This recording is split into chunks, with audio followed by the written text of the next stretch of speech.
Le micro fonctionne. The mic seems to be working. Can you hear me? This is the opportunity for me to remind you that you should mute your phones. Fellow alumni, welcome to this 2022 general meeting of our association. A year after meeting at Station F, where I was elected president, I am welcoming you here at Comet. Comet is a company created by two HEC graduates, Victor Caro and Maxime Albertus.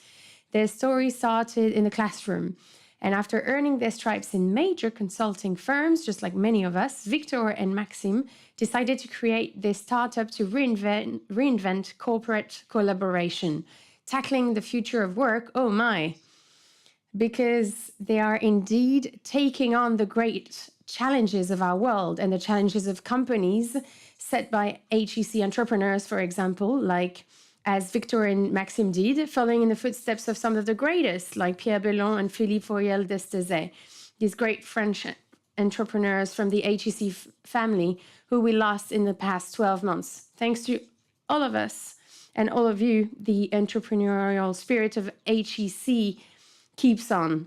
We are delighted to be here in these premises to remember. Let's not forget where we are from.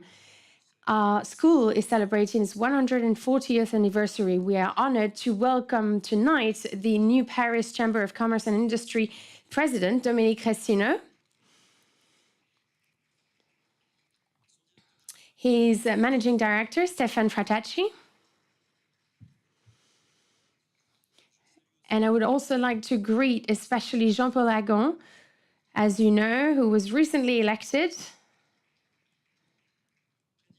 President of HEC Paris, succeeding to Jean-Paul Vermes, whom I would like to thank for his 6 years at the presidency of HEC. Welcome to all of you, fellow alumni here and online. I heard that there were 300 of them watching us, and you can also listen to us on a dedicated channel. Real time. Before we start presenting this moral report, I would like to invite you to stand up for a minute of silence in memory of our fallen fellow alumni.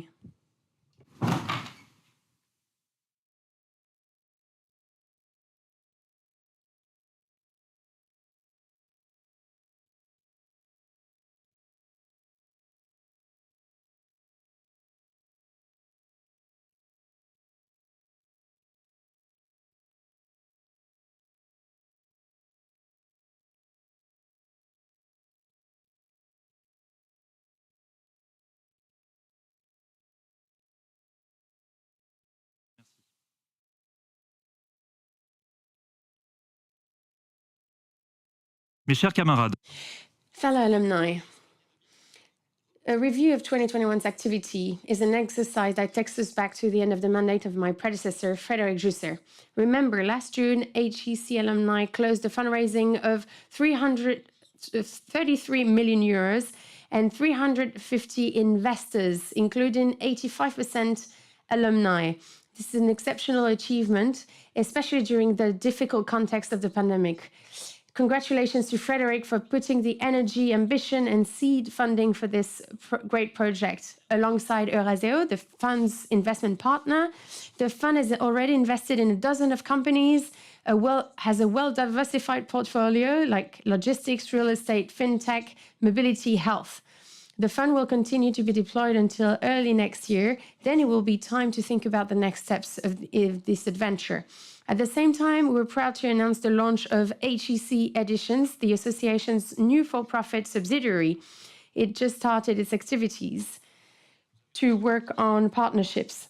We also identified our future HEC house in London, and we're looking forward with confidence to the forthcoming completion of this real estate project, which has already been in the pipelines for 2 years. I will come back to this later. The first year of this mandate was for me, above all, following in the footsteps of my predecessor and finalizing the major projects undertaken during his presidency, thanks to all our colleagues.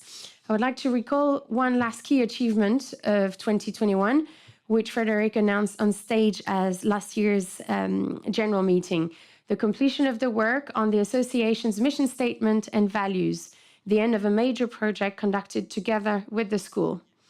Thousands of people participated in our consultation, dozens of volunteers mobilized, reflected, and contributed to working groups. And for the committee, the different clubs of our networks, the permanent staff of our association who work every day to ensure the proper functioning and influence of HEC alumni, this work has been amazing. Having an impact on business and society for a more inclusive, prosperous, and a more sustainable world is our purpose. We gather tonight around our common values. Excellence, which characterizes the education we received, entrepreneurial spirit, distilled through the motto of our beloved institution, learn to dare, curiosity, which makes us open to the world and attentive to others, diversity, the diversity of our community, rich of all of our backgrounds, nationalities, and differences. And finally, responsibility, which we assume in our actions.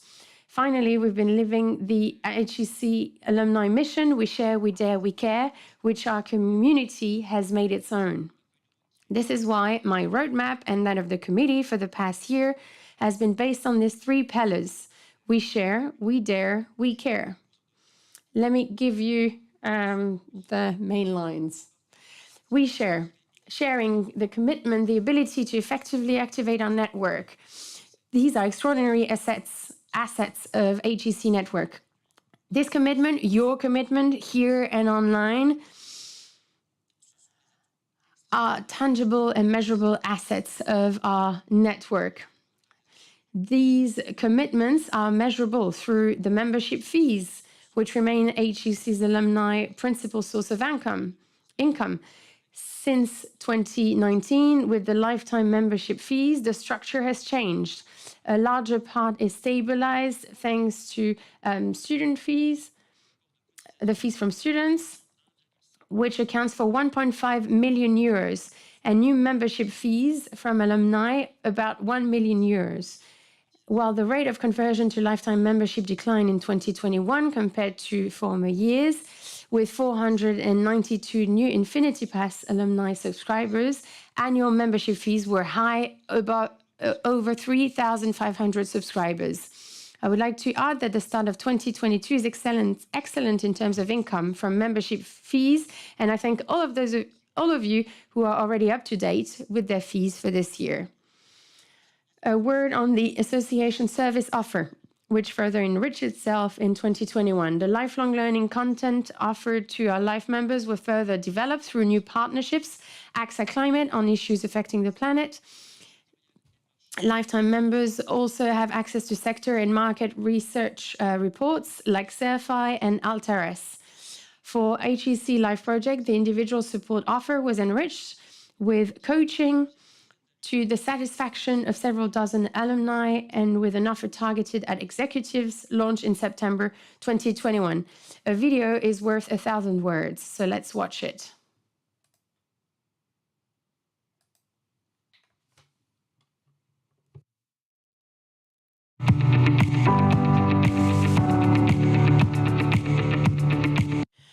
Anywhere at the side of HEC graduates at any time, our commitment, offering you the best of HEC network online, a go-to platform you don't miss out on anything, access to the agenda, the job board, the directory, and over 2,200 clubs managed by 1,200 volunteers, and offline in Paris, Doha, Shanghai, and soon in London. Over 1,000 events a year, galas, breakfasts, interviews, conferences, roundtables, supporting your projects. 1,500 alumni supported every year, lifelong learning, executive services. Thanks to your lifetime subscription, over 10,000 training courses online with EdFlex, our business data enterprise, Cap Financials, D&. Hoover's, your business data partner. HEC Stories, the media that speaks to HEC graduates, investing in your successes. HEC Ventures and Investment Fund to support the best startup of HEC.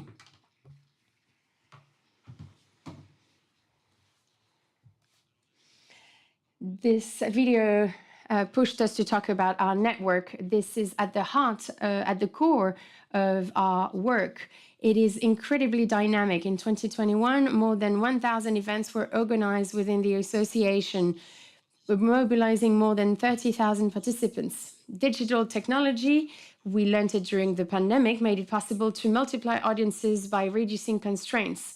4 to 5 conferences at once. Whether you are in Paris, in the regions, in different countries, this is possible. More English language content was created and the clubs were increasingly active. I'd like to give a special mention to different clubs. HEC Détente and Generation Chair, the most active clubs in 2021. Well done. The Governance Club, which invited Professor Michael Porter in October for a conference that attracted 1,500 online participants. Well done. The New Diversities Club, in the plural form, created last year, which put the subject of accepting diversity in companies on the agenda. Well done. And finally, please applaud UK chapter, which alone generated more than half of the 200 English languages events produced in 2021. Well done to all of you. As president, I have made a personal point of strengthening my links with the network. Over the last few months, I have been in touch with many of you, presidents of international chapters, alumni in different French regions, alumni in Qatar, whom I visited last November for the opening of a new campus there, class delegates.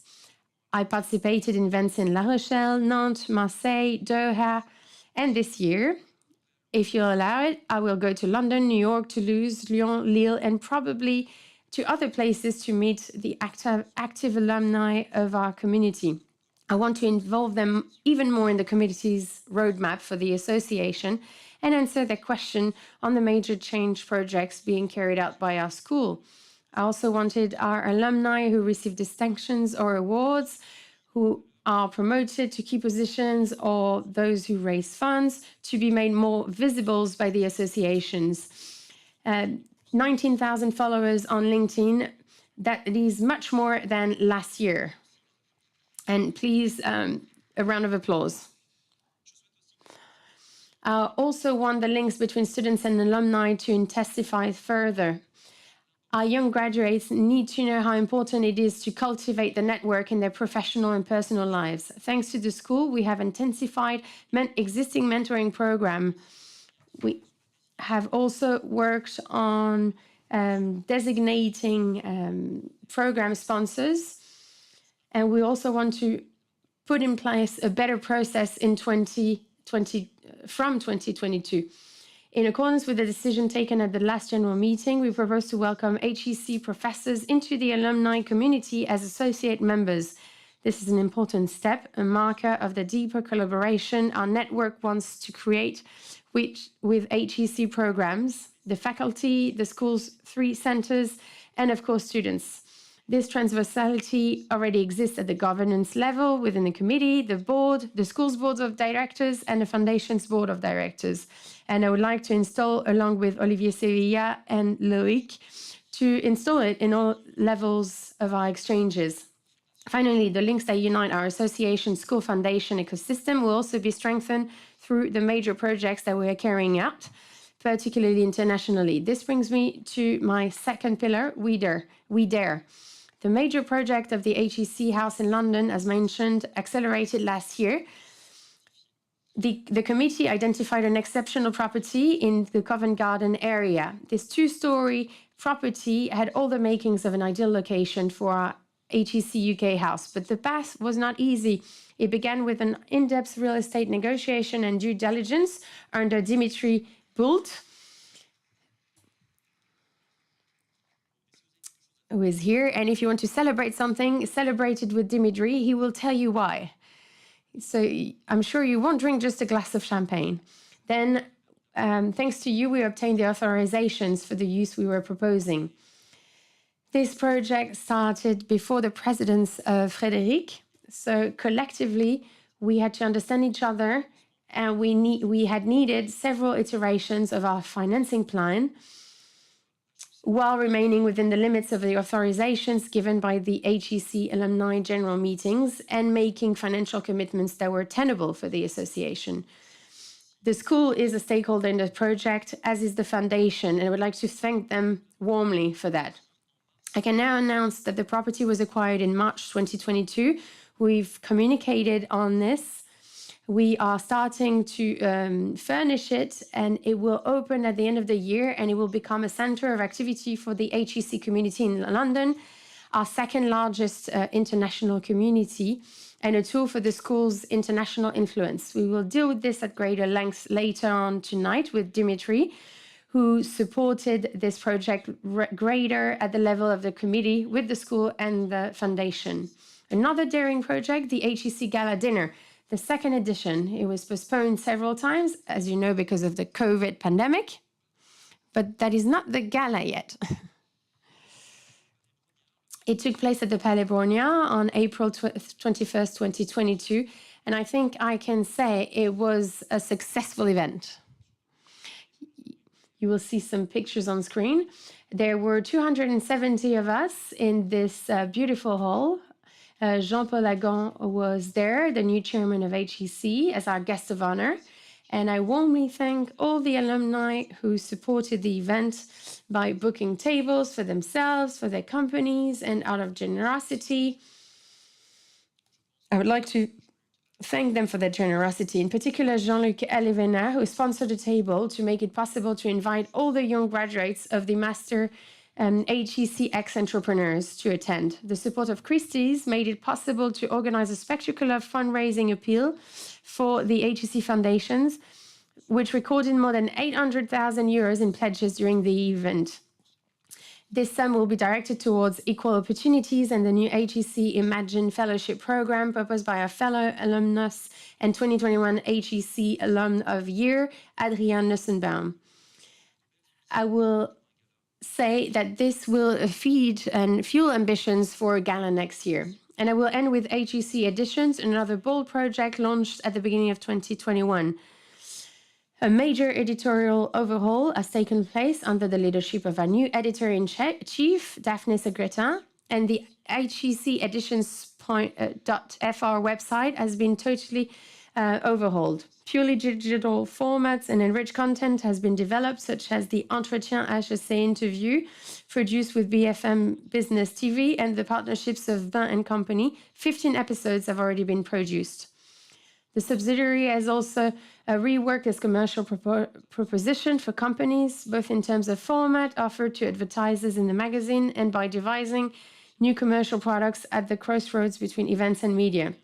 While 2021 was a year of investment in our offer, HEC Editions must continue to invest in its commercial strength to achieve its ambitions.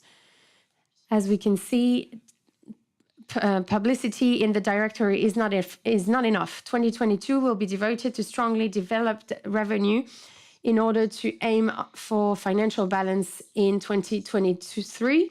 And I have full confidence in a team formed by Xavier Romatet, president of HEC Editions, Marguerite Galland, who is the general manager, and the staff of HEC Editions to transform this try with the support of our entire community, of course. Finally, I will conclude with the third axis of our roadmap. We care, the impact, solidarity, and responsibility of our association. Firstly, we've been working for several months with the committee to provide the association with an impact strategy in line with our mission statement, contributing to a more inclusive, prosperous, and sustainable world.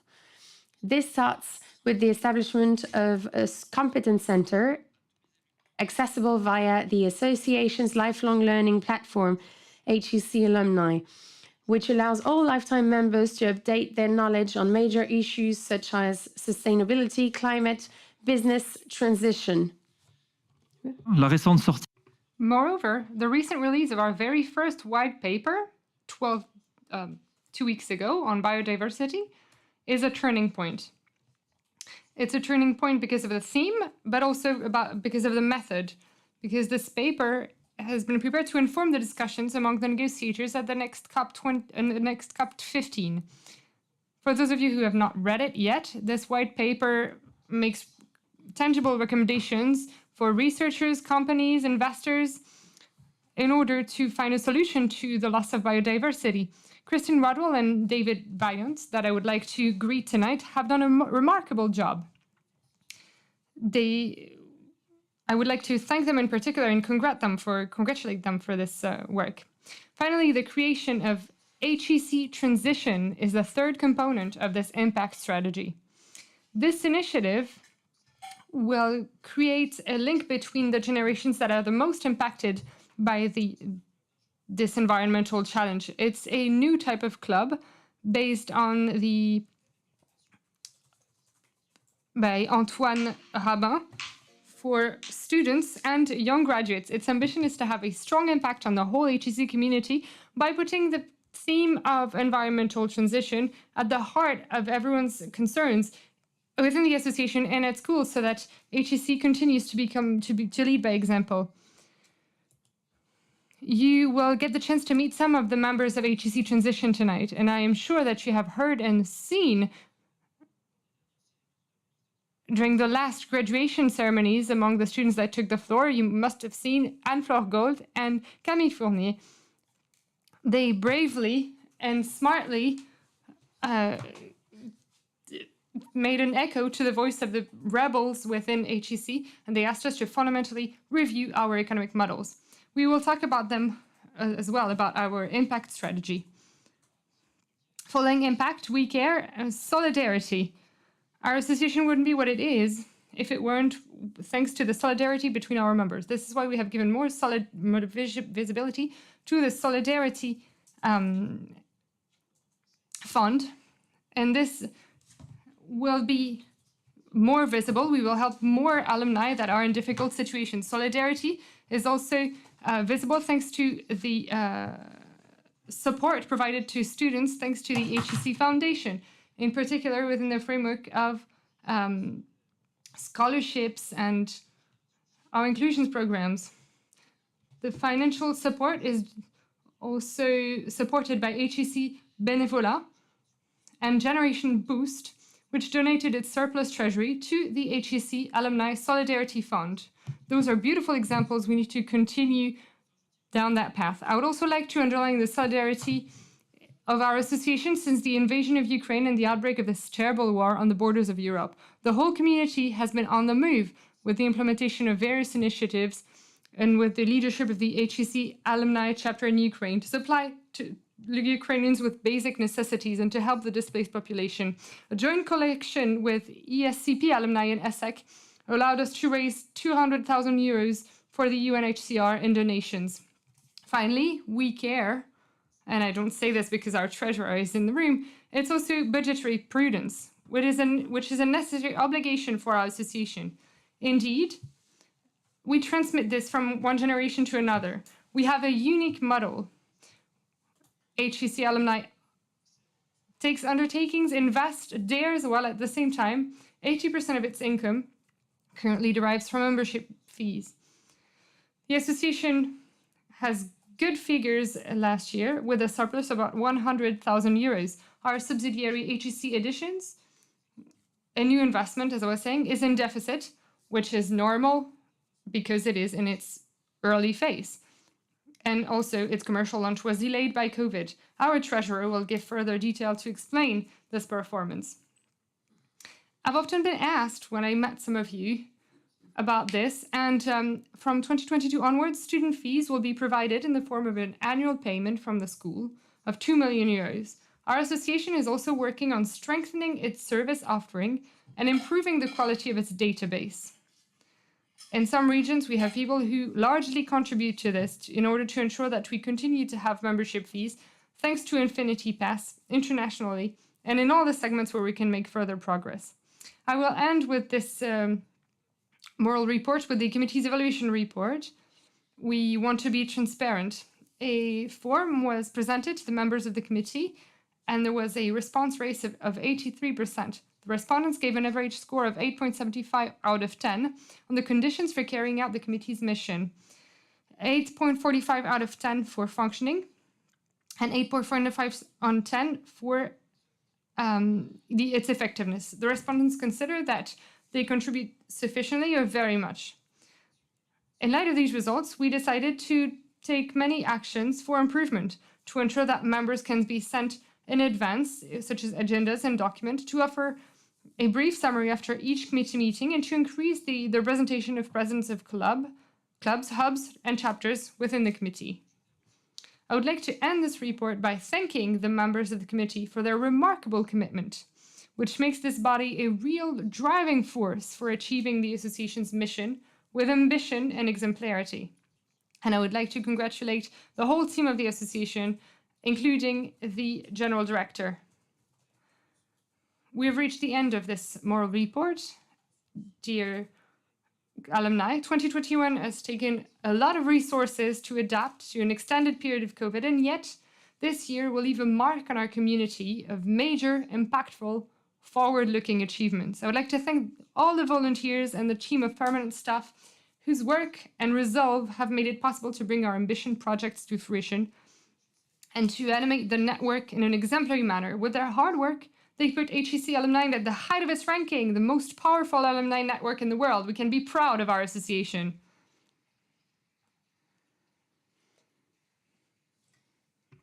I will now give the floor, and he deserves a round of applause as well, to Eloïc Peresh, the new General Director of HEC Paris. He became director in February 2021.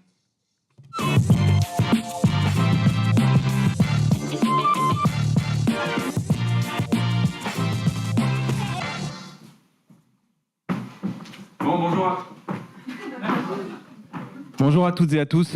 Ravi de... Good evening, everyone. I'm delighted to see you all again on site and for those online as well. I could talk to you about HEC for hours, about what's going on here on the campus, but they gave me 8 minutes.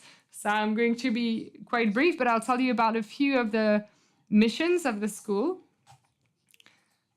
So the theme of my talk will be discussions that I have with the head of a big company, and this will allow me to tell you more about the mission of the school. When I discuss with him, he always tells me about the density of talents, and it's an obsession for many of us throughout the room. And sometimes we tend to forget other topics because we talk about talents, and we're talking about the talents of young graduates. But there's also a very important dimension, which is all of the people who are in our lifelong learning programs and who we try to also help grow. And we all know how important lifelong learning is and will be in the years to come. And HEC is in the right position for that. A few weeks ago, a ranking came out, and HEC was #1 throughout the world for the Financial Times for catalog courses and for customized courses. It was the first time it happened in the history of the Financial Times and in the history of the school. So this is also very important, and it's really a #1 priority for our school to see this lifelong learning department grow and evolve. But regarding talents, there are 3 dimensions that I would like to talk about. First of all, training. We can talk about tomorrow's talents without thinking that we're permanently changing and making our programs evolve. We need to include the climate and environmental challenges, of course. We will talk about that tonight, but it's not a little element here and there. It needs to completely overhaul of all of our programs. Of course, we talk about democracy, social peace, we talk about AI, about data, about technologies, and meaning. So today, our whole curriculum is changing. All of our curricula are changing. It's been the case for several months, and it will continue in the years to come in order to overhaul several of the courses that we offer at HEC. Secondly, if we want to remain agile and autonomous in our decision-making process, well, the links that we create with other institutions, including the Polytechnical School, is really at the heart of the questions that we raise. We have a lot of research centers in cooperation with them, but this is a really strategic theme for the weeks and months to come for HEC. And the last one, it's the framework in which we operate. We need to learn to dare, of course, but in which context? And the refurbishment of our campus is something that is very structuring for us. It keeps us very busy and on our toes, and it will continue to do so for the months and years to come. So the first question, density of talents. And the second thing that he talks about as well is COVID, the Ukraine conflict. We don't understand anything about the supply chain anymore. We need to sign a chair together with HEC. I need to have researchers that can help me understand these themes. Creating knowledge so that we can bring solutions. This is at the heart of the strategic goal.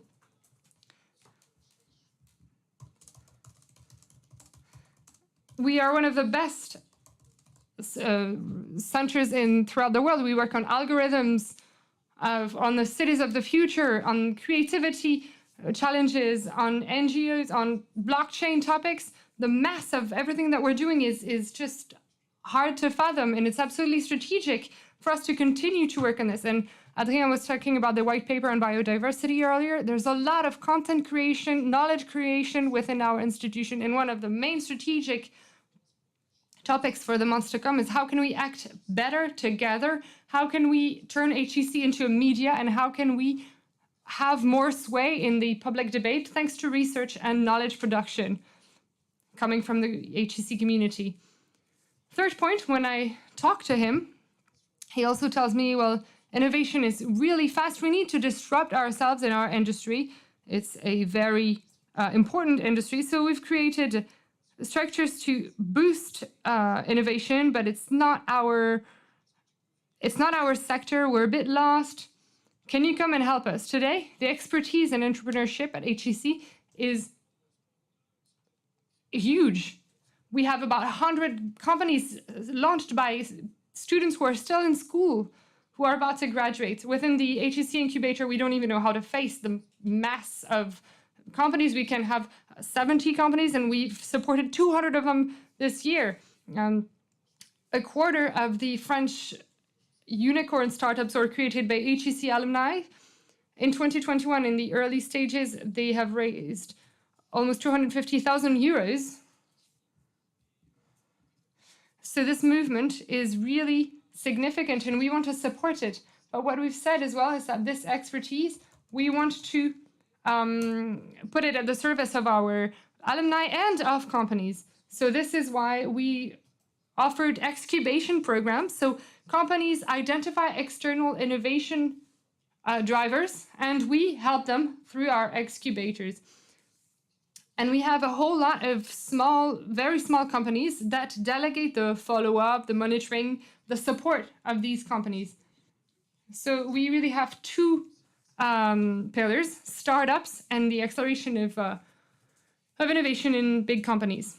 And for a wide array of topics, we're not only on service innovations, we are very legitimate for tech services as well at HEC. So we are in touch with the Polytechnique School as well, so we create synergies. But we have a program in school, which is the Creative Disruption Lab. We have tech challenges that are linked to climate challenges. And soon we're going to launch a program on tech. So we try to be at the heart of tech challenges for innovation as well. And the fourth dimension, and so here I went to him and I asked him, you come from an area in the world that is suffering, that is undergoing a social and economic crisis that is really deeply, that is really serious. So people cannot leave the country and get trained in the best areas throughout the world. So why wouldn't you do a big donation, even though you're not part of HEC, so that we can give scholarships to students that come from this country in question, so that they can come and study at HEC. So the idea is that when we give to HEC, it's not to help HEC. The idea is to help a greater cause, the world that we're all a part of.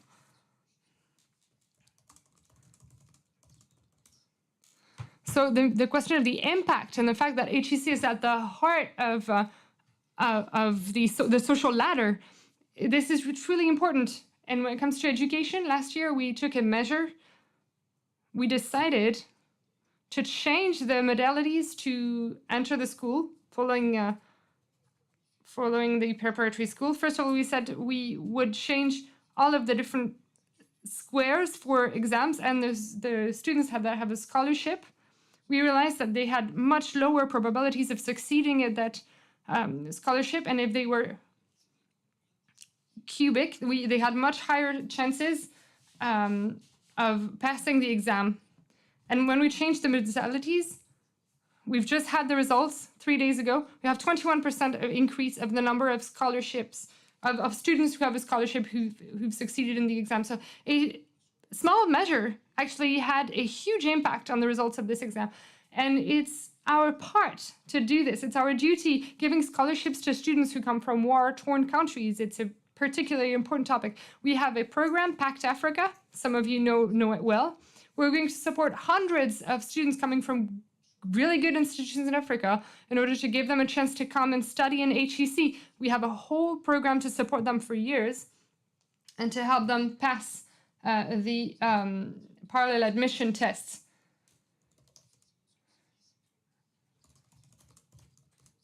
We want our expertise to also be at the service of the society in which we live. So today, we are really involved in social entrepreneurship, but we want to help people that have not been as lucky as we were, who were not lucky to have access to all this content, and maybe to be autonomous financially, to launch a company that will then hire people. So HEC this year is going to certify 400 women, mostly from underprivileged areas, from priority areas, in an entrepreneurship program. They have unbelievable energy and excellent results. We are in charge of the 24 companies that are part of the accelerator in the greater Paris region. 24 of them are people with disabilities.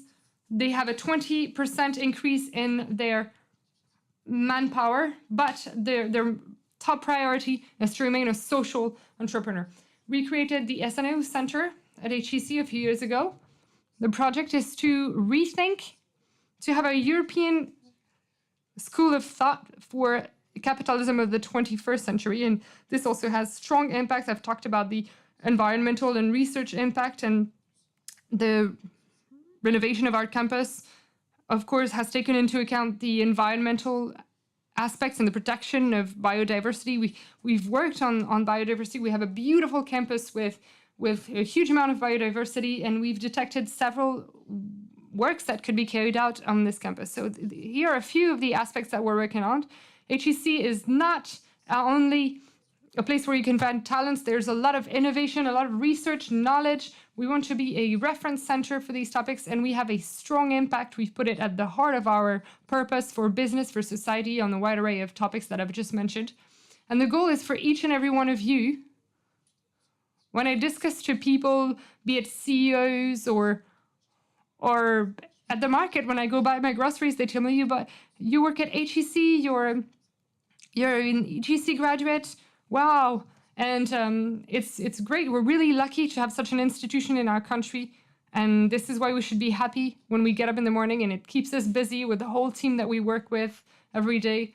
And I'm sure that you will help us give it even more visibility. Thank you.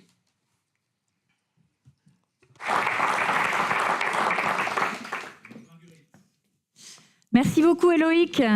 Thank you, Eloïc. Well, good evening and welcome to all of you online and here. Let's now turn to the second part of our General Assembly. We will have two roundtables on two main projects that kept the association busy in the past few months. And the first of this roundtable will be dealing with the HEC House in London, and I will be your moderator. Dimitri Bult, please come on stage. Dimitri is from the graduating class of 2001. He leads a real estate society listed, and this is the oldest one in France. And you provided to the association your real estate expertise and your deal maker abilities in this transaction. Thank you for being here. Delphine Cosson, the General Delegate of HEC Foundation, graduated in 1994, and Philippe Aster, another alumni, the International Director of HEC Paris. He's in charge of the representation offices of HEC internationally, especially the one in London. He's representing his director, Delphine Moreau, who couldn't be with us. Thank you to all of you. So to put things into context, this project mobilized our whole community, the HEC alumni community, and the stakeholder of the school and the foundation for the past 2 years. So after this incubation period, our HEC house in London is a reality, a beautiful building in the Covent Garden area. So before learning more about this project, let me remind you the main stages of this building. It all started in 2019 when the association made record revenues with the lifetime membership fees and decided to invest 3 million euros in its largest chapter internationally, the one in London, over 3,000 alumni. Second stage, the real estate search was quite complex. The budget wasn't enough. And at the same time, the school wanted to join this project to capitalize on this investment. And the school joined the funding of this project to make this project possible. And then fundraising was launched by the foundation to support the international expansion of the school in the UK. And then third step, after validating the funding by the general meeting, The building was identified, funding structured, and the building acquired at the beginning of this year. But of course, there will be some works carried out, so we will have to wait a little longer for this building to open. Now, I will let you discover the premises through a video, and then we'll turn to our roundtable.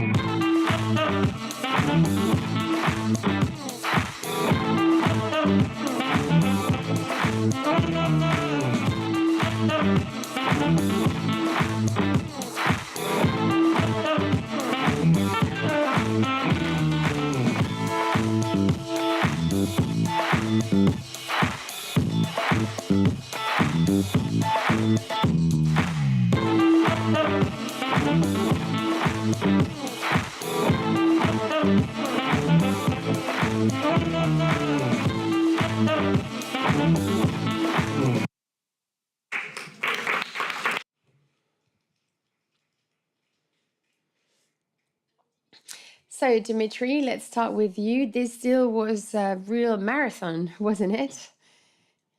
We've reached our objective, but could you tell us why it was a good investment for the association?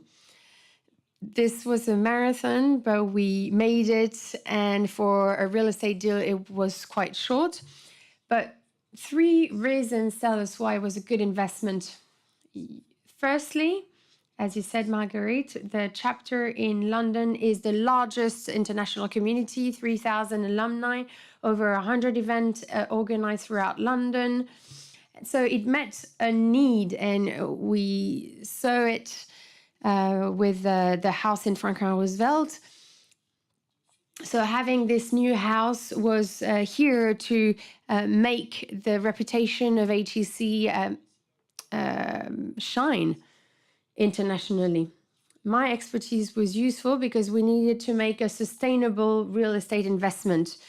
A real estate investment is quite heavy. The latest one was Avenue Franklin Roosevelt.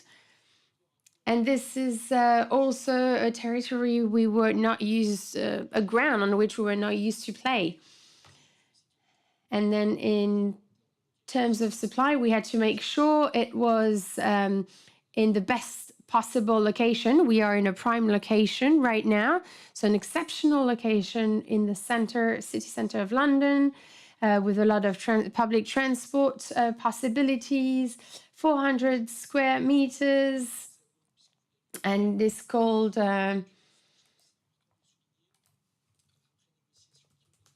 hexagon because you've seen the structure of the building. And usually you know that you buy to lease in England, but this one was purchased for real and to last. And the third reason why it's a good investment, because it was a 3-party investment right from the start of this project. We worked hand in hand with the foundation, without whom this project wouldn't have seen the light of day, and the school, of course.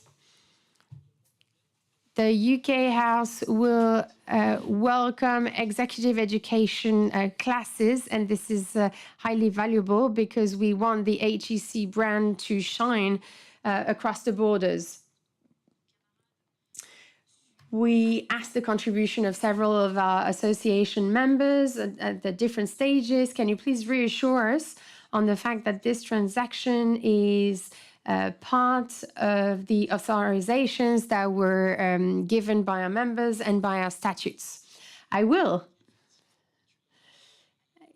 You said it, a real estate deal is quite complex to put in place. And we had to ask your contribution to create the conditions of this deal in terms of a global budget, but also in terms of creating a real estate company, and in terms of funding. But of course, we followed all the rules, you can be reassured. And all the elements that were validated by the association were also validated at the office and at the committee unanimously. And we are also subject to prefect authorization, and all the rules were followed. And I would like to thank all our legal advice. They will recognize themselves because they helped us through this formal process, and their contribution was crucial. Philip, you are the international director of HEC. So what will this change to be physically present in London? It will change a great deal. First, to roll out our international business and all the international activities of our school in London. As you know, at school, we operate international offices in New York, Abidjan, Tokyo, Beijing, and in London.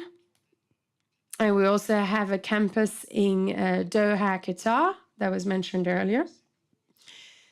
These different premises have several ambitions. First, enabling the development of the international activity of our school in terms of executive education, innovation and entrepreneurial ecosystem, in terms of fundraising, but also in terms of relations with companies. So this is the perfect opportunity, we think, to help reach those goals. You remember it, Marguerite? The office in the UK house was created in 2014. It hired 4 people, including the first person hired abroad for the association. It coordinates 100 events per year and not per month. It welcomes over 1,000 students every year. So this is the first mission of these offices, to support this development. Its second mission is to offer our students different international experiences with great added value, and also to commit the international community locally and involve them. So having this opportunity, you said it well, Dimitri, to contribute to the executive education curriculum and have different cohorts of participants, as this is a global first. It is a great opportunity for us because it is part of the strategy borne by Eloic, and that is making this executive education international. Our students, graduates, HEC professors, our collaborators on the campus will be federated thanks to this HEC UK house, and this will also cultivate this sense of belonging to our community, which is very dear to our heart as fellow alumni. So to conclude, this is a beautiful opportunity. This is a great project that brings us all together, and we are all looking forward to move forward in those beautiful premises. So Delphine, this foundation supports the international dimension of the school. So how will this project be part of this program? Good evening.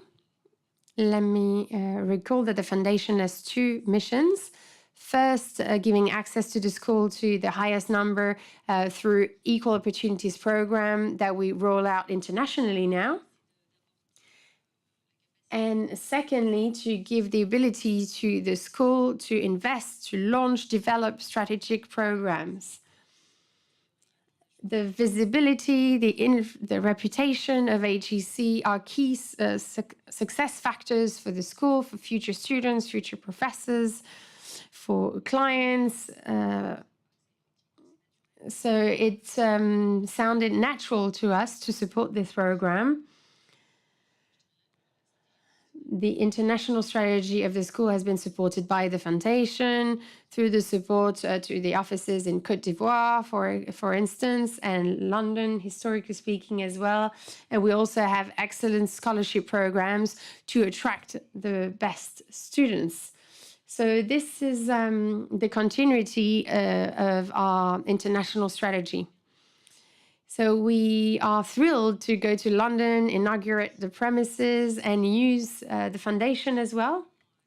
I would like to congratulate the work carried out by the volunteers and the school teams who worked very hard for this NEST project.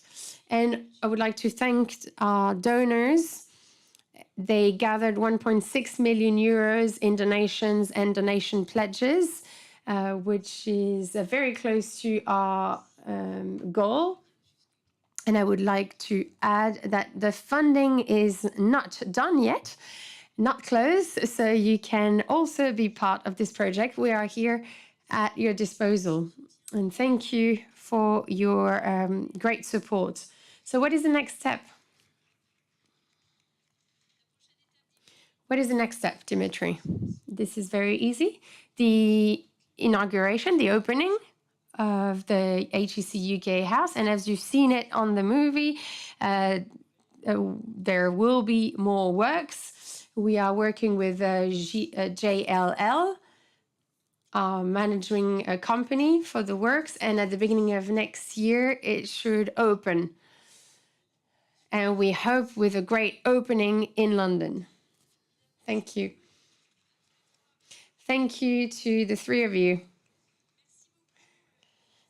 Thank you for your insights on this project. Let's now turn to our next roundtable. I would like to add something and extend my warm thanks to everyone who worked on the HEC UK house and its success story. And I hope it will be highly successful to our students, alumni in the next few months. And I would like to ask Daphne Segretin to join me on stage. She's the editor-in-chief of HEC Stories and content writer for HEC Editions.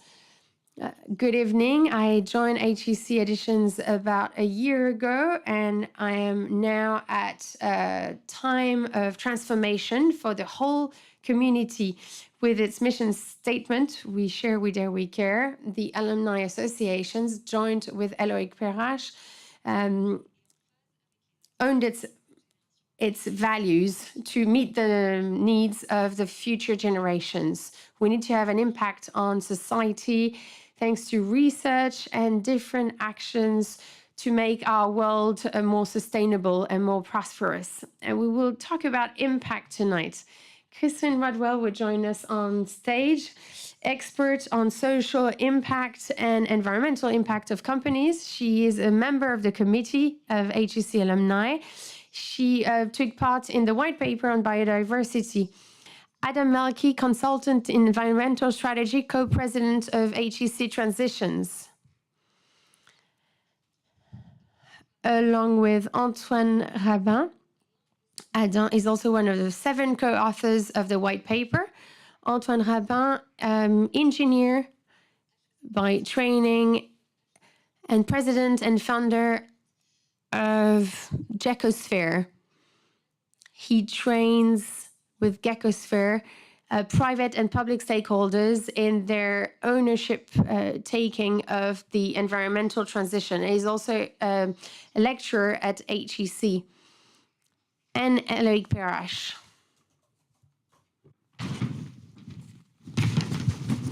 On va commencer par parler du livre. We're going to start by talking about the white paper on biodiversity, but first, a few images. The first thing that often comes to mind when we talk about biodiversity is mass extinction. In 50 years, 90% of the large oceanic fish that have disappeared. Primary forests in the Philippines covered 70% of the country's surface 100 years ago. Today, only 3% of these forests remain. We live in a world where the level of eco-anxiety is ever growing, probably because we spend so much time talking about the problem. Our economy relies on biodiversity much more than we realize. It is a fundamental issue for the 21st century. I expect the white paper to be a wake-up call to mobilize stakeholders, managers, companies, investors, experts. We want companies to take a hold of this topic as they did for the climate issue. Indeed, for the climate, we have roughly about 2030, but when it comes to biodiversity, we've passed that red line in 2020. I expect HEC Alumni to use its influence to take a strong position. For me, this white paper needs to be a first step towards a large-scale movement on the topic of biodiversity. I would like to invite the COP negotiator to build on our work, because in this white paper, they're going to find recommendations that come both from the private sector and civil society. So it's a call to action so that people get around the table and allow for effective action to have an impact, and so that we can move forward.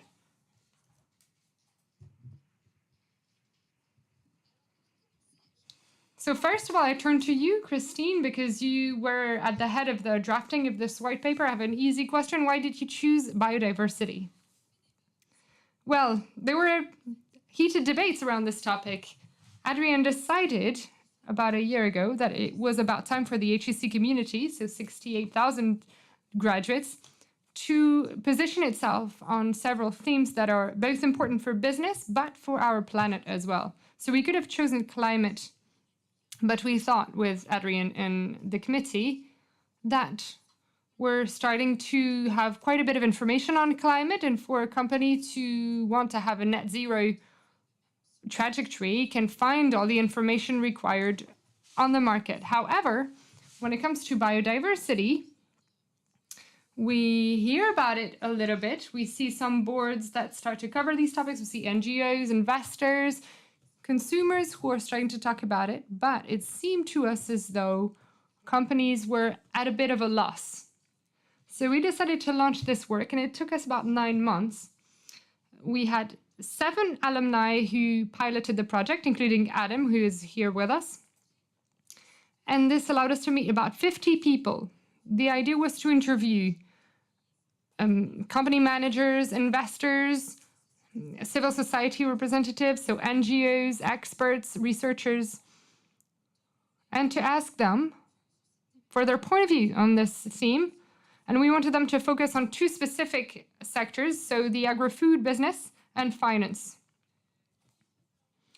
The white paper that you've all read, of course, is made up of 2 parts. One part on that's taking stock of the challenges of biodiversity, the links with climate, the links with social impact, and that proves, for those who might not be convinced yet, that biodiversity is a business challenge, and that there are risks for business linked to biodiversity, and that there's a cost for inaction. The second part is a series of recommendations, very tangible and practical recommendations for investors, for companies who want to get involved, to make commitments. So focusing on the agri-food business and finance, but applicable to most business sectors. I know that I'm running out of time, so I'll stop here, but the message I really want to convey tonight is that this is only the first step. I would like to thank Monique Huet. Is she in the room? Thanks to Monique, we've already been able to give presentations to about 12 administrators of the IFA to share our work with them, and I'm sure that you want to continue on this topic, and we're there to help you. I see Dimitri here. You know that I'd like to work with you on biodiversity in construction, and this is a call for volunteers throughout the room. Thank you, Christine, for this excellent work. This white paper was given to Sylvie Lemay, H81. She's the ambassador of France for the Environment. Mrs. Lemay should give this white paper to all of the negotiators of the COP15 that will be dedicated to these challenges of biodiversity, of course, and that should take place in the fall. Thank you, Christine. Thank you, Adam, because you're also a co-author. Adam, you're here tonight to talk to us about another topic as well that also has a strong impact. You're going to tell us about the former Eco-Universe Club, which has become HEC Transition at the beginning of 2022. So what does transition mean, and why did you choose it as the name of this club that you co-chair? with Antoine Rabin. Transition is about a dynamic. And the question for us who want to create this dynamic is, how can we be as attractive as possible? And how can we give the right approach? So I'm going to give the approach of the young people within the HEC Transition Club.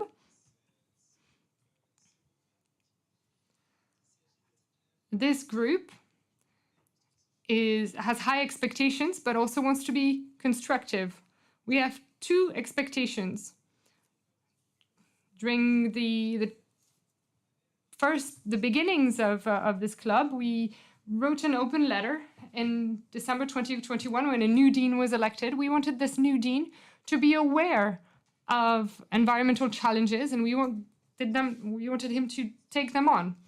So we talked about this with Antoine, but 2,000 alumni signed our open letter, and we received a huge wave of support, and we wanted to capitalize on this wave of support.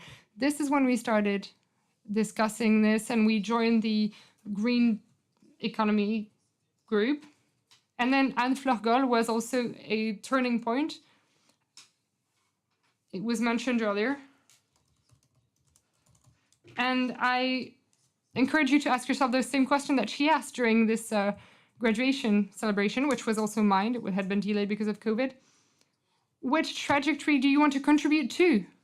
The business as usual trajectory of +4 degrees, the 2.5 degrees, which also comes with terrible consequences, or do you want to try to get as close as possible to the goals of the Paris Agreement? This is in terms of expectations, but we also want to be constructive. We've received Adrien Couret's support with the white paper and Marguerite Galland at HEC Alumni. We also have that at Eloïc Perrache. We want to be there, and we were there for the white paper. We were there for the curriculum review, and we want to continue to be there. And it's a good thing because it's what young people request. They want to contribute to the future that they want. And let me finish on this, Daphne, and it will be a good transition for Antoine regarding the intergenerational link. We can see this divide in our families, in our businesses, regarding environmental topics, either on the positioning, which trajectory do you want to contribute to, or when it comes to approach and methods. Even if we agree on the positioning, we're usually divided on the approach and the method. So this divide that is emerging, we don't think that it has to be this way. We want HEC to be a forum for dialogue, a safe place where everyone can contribute and have a conversation. Thank you, Adam, for this explanation. So I now turn to you, Antoine, to get a little bit of perspective. Young graduates are highly motivated by these topics linked to impact. You've just talked about the open letter that requested a dean that would be aware of environmental challenges, and Anne Fleurgol also called on her classmates to change the rules. So, Antoine, does this new dynamic give you the possibility to go further, to step up? Maybe we need to use our influence to change things. So here is the older graduate who's going to talk about this. I don't know how we can explain how we met one another, but we are 20 years apart. But Adam came to us and with his whole collective with the exact messages that he just shared. And I find it a bit moving to hear how coherent you are, and you are just as coherent today as you were when you came to see us. And this coalition, this transformation of HEC Green Economy into HEC Transition is indeed because we want to have an intergenerational vision, and we want HEC to use its influence for transition with all the stakeholders within HEC and on the outside as well. And it's also a new method.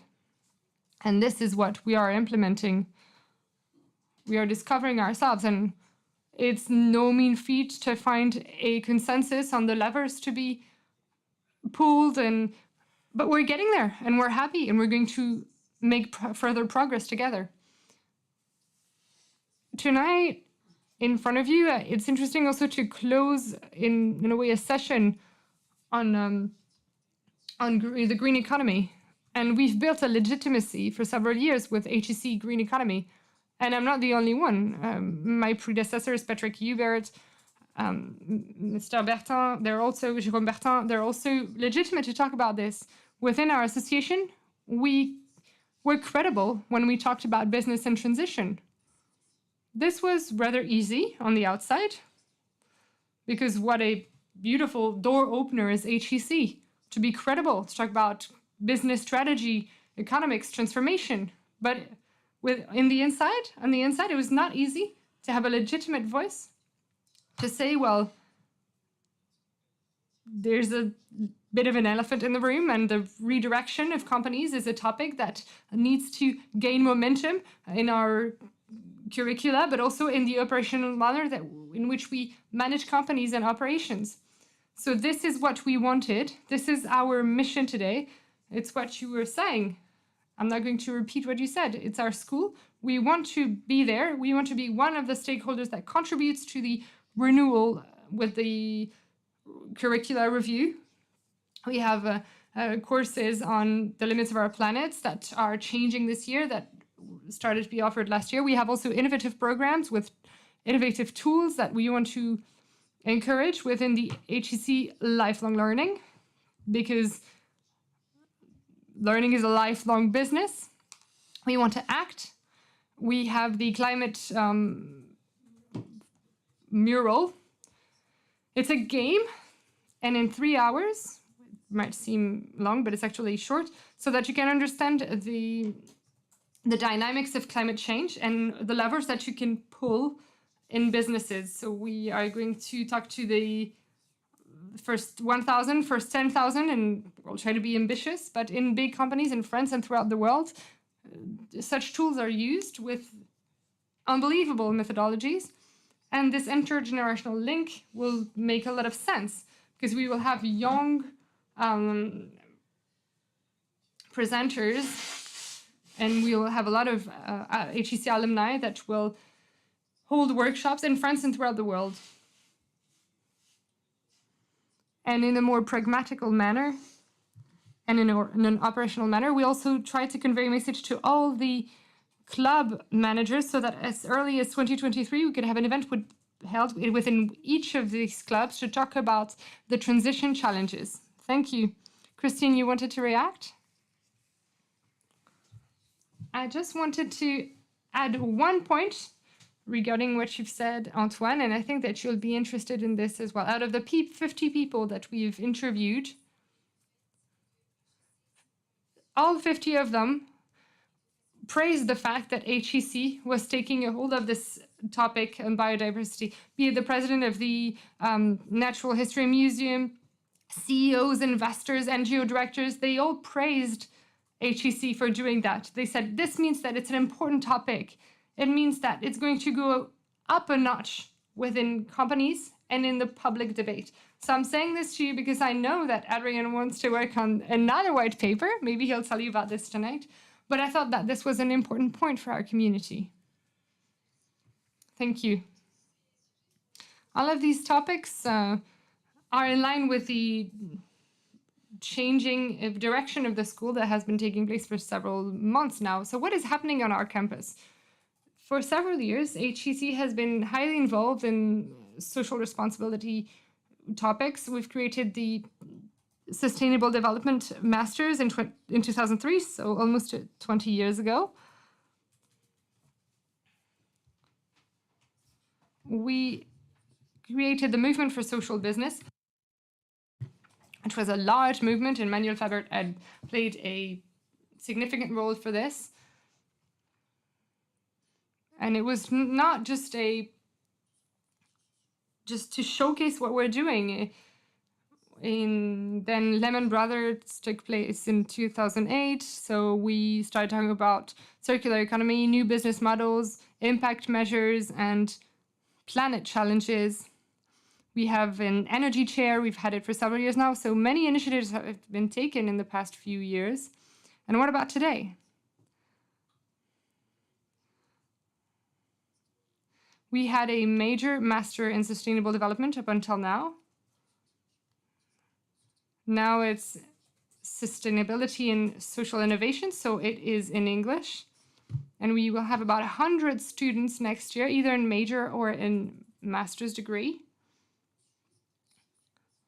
But the topic here is the following.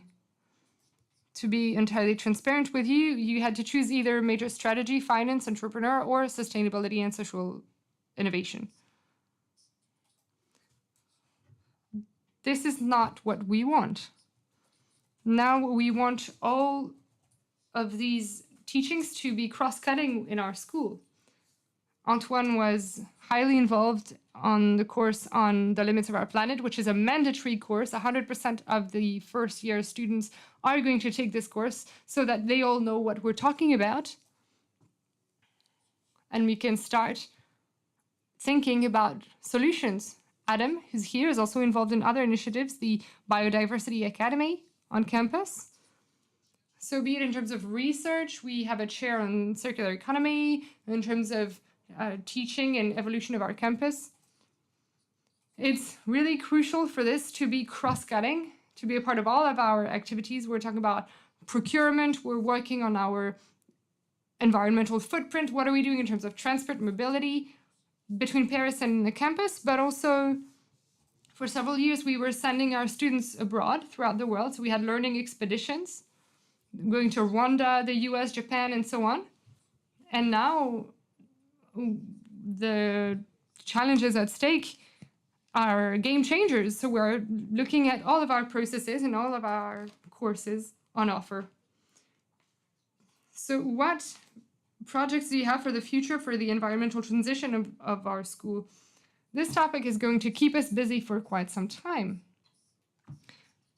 It's a structuring topic that is very important, both in terms of curriculum review, but also because our campus is being renovated. So these are brand new topics for us. Should we forbid cars on campus? Should we have electric car fleets available for our students? Driverless cars? There are many very important questions that are being asked. And of course, the new buildings that will be built will abide by the standards of the day. So there are many ways to work on this. Thank you very much. The rest is to come. I would like Alain Courbet, our president, to come on stage to conclude this meeting. Merci aux intervenants. Thank you to all our panelists for their insights. We've only had a glimpse at what the association's activities were in 2021. First, a cross-cutting approach. We've seen it with the HEC UK House. 150 people that were interviewed. This is how we want to move forward. Kristen reminded it, and it was part of several observations for the white paper. Be there where we're not expected, and this is what We Dare is all about. And third observation, to lead such projects, we need budgets, we need balanced accounts, and we need an accurate treasurer like the one that we have and that will present the accounts.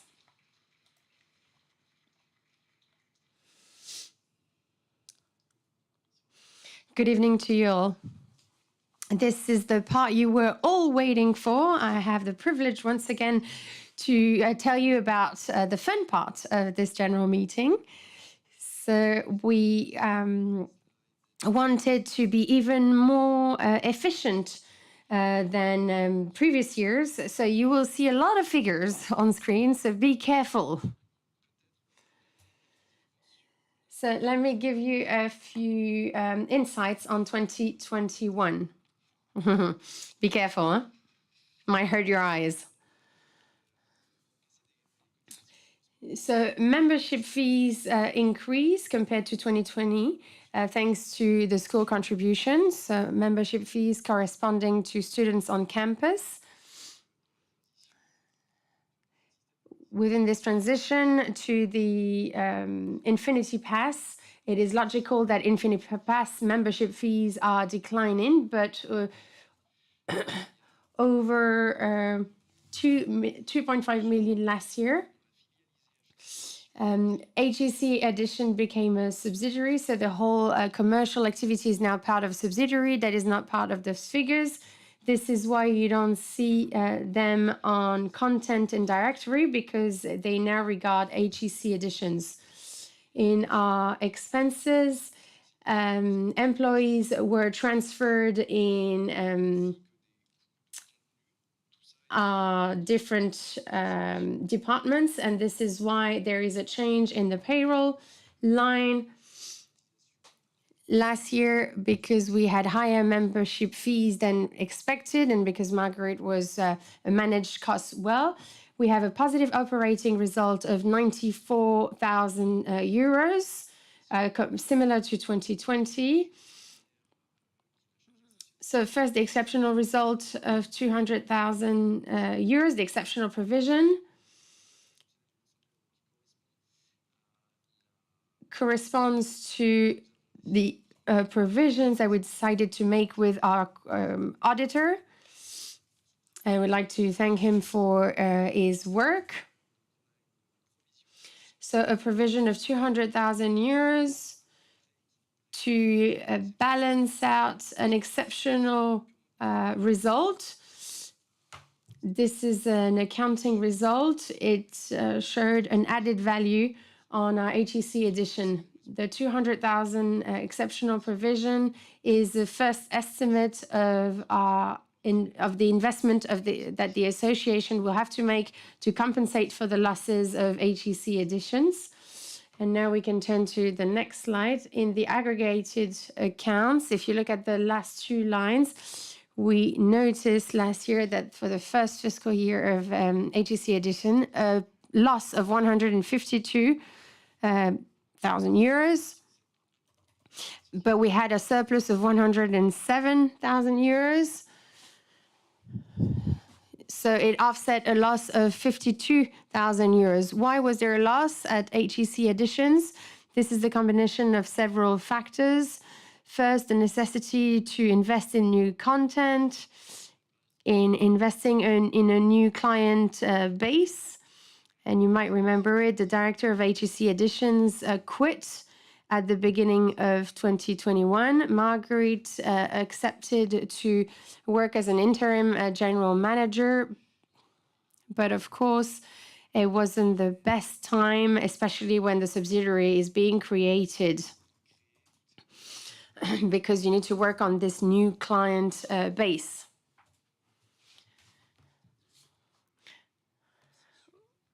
We can now turn to the accounts of 2022.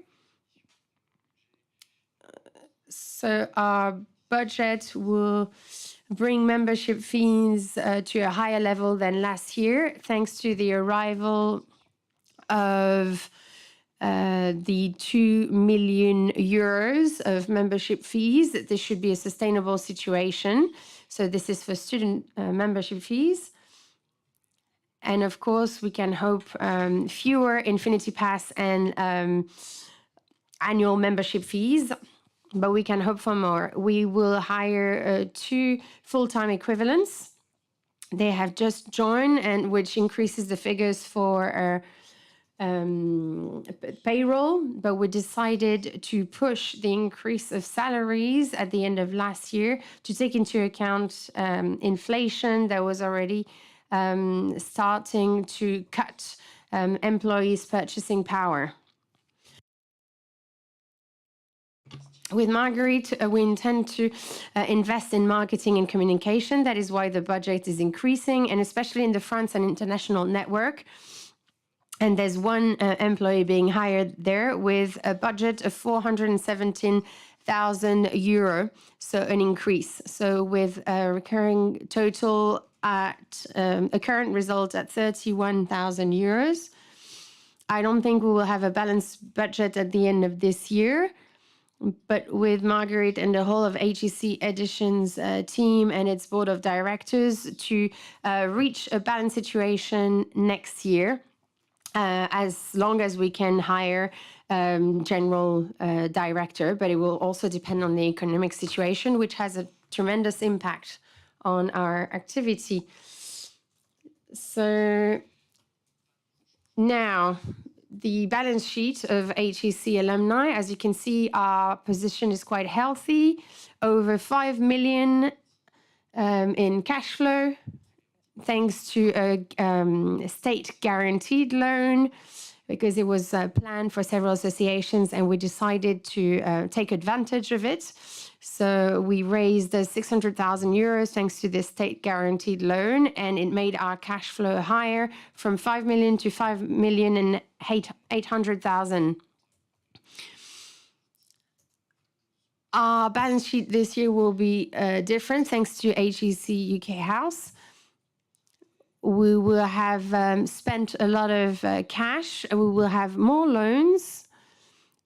And upon demand of our auditor, we should reassess our Franklin Roosevelt asset.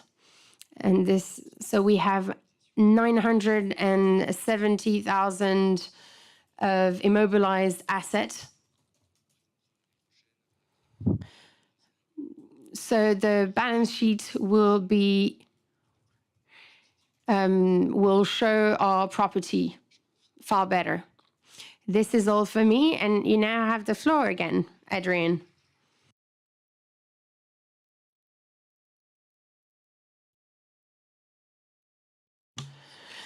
So there isn't any general meeting without resolutions and deliberations. So for this statutory exercise, Marguerite, could you please join me on stage? Marguerite has the result of the different votes in her envelope. I have the figures.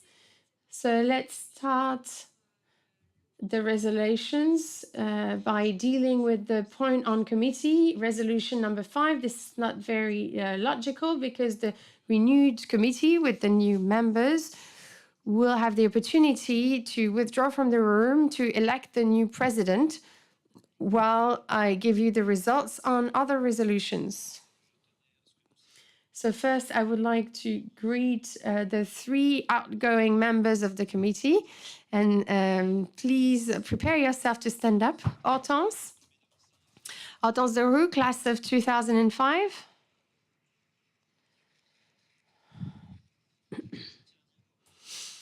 Hortense is putting an end to her 3rd mandate within the committee, and for 9 years she played a crucial role.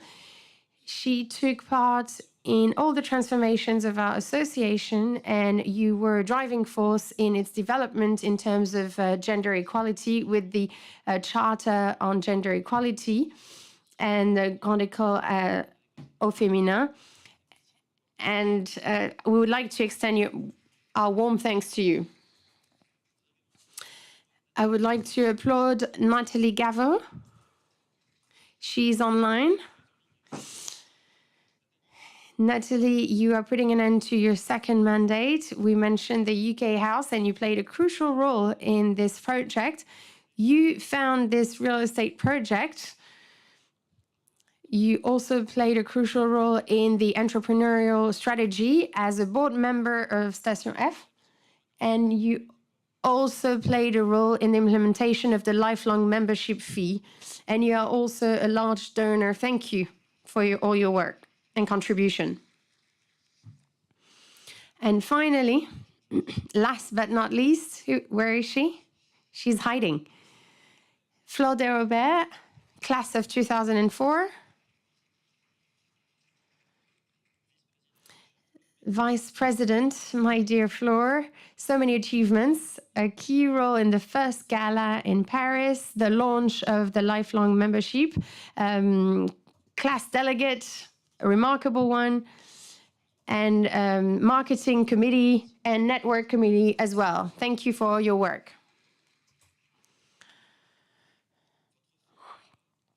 The end of your mandate within the committee is not the end of your commitment towards HEC.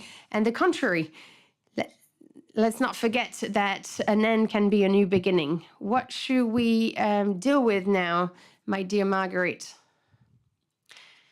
Let's now deliberate on this 5th resolution with the result that I can give you now. I have it in front of me. This resolution is the nomination of 3 new members of this committee. It has been validated, so we can congratulate them.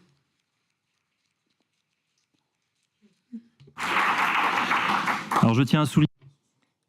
I would like to add that there are 3 main members of the network for this year. They have incredible profiles. They are highly committed. So congratulations. Hélène Bourboulou, you know her. You know her story. She's the president of our Bureau of Students. She's a talented administrator, HEC of the year, not that long ago, and president of female HEC for a few months. So she's highly committed. So please give her another round of applause. Véronique Erhardt. I was talking to her earlier. She's been committed in a committee for years in our association. She started in 1987. She knows our network by heart, and she's president of the Hub Finance since recently. So please give her a round of applause as well.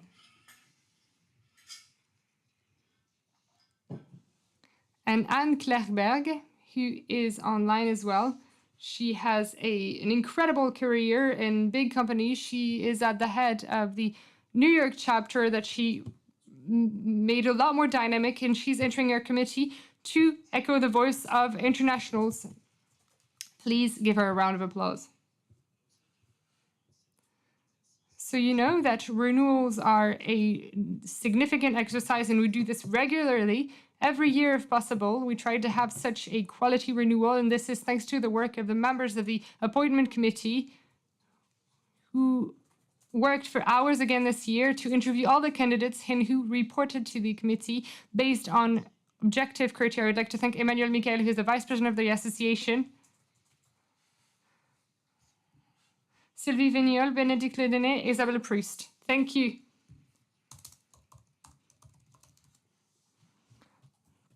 And now that we have a new committee, I would like to welcome the members of the renewed committee to leave the room so that they can gather and elect the president of the year to come.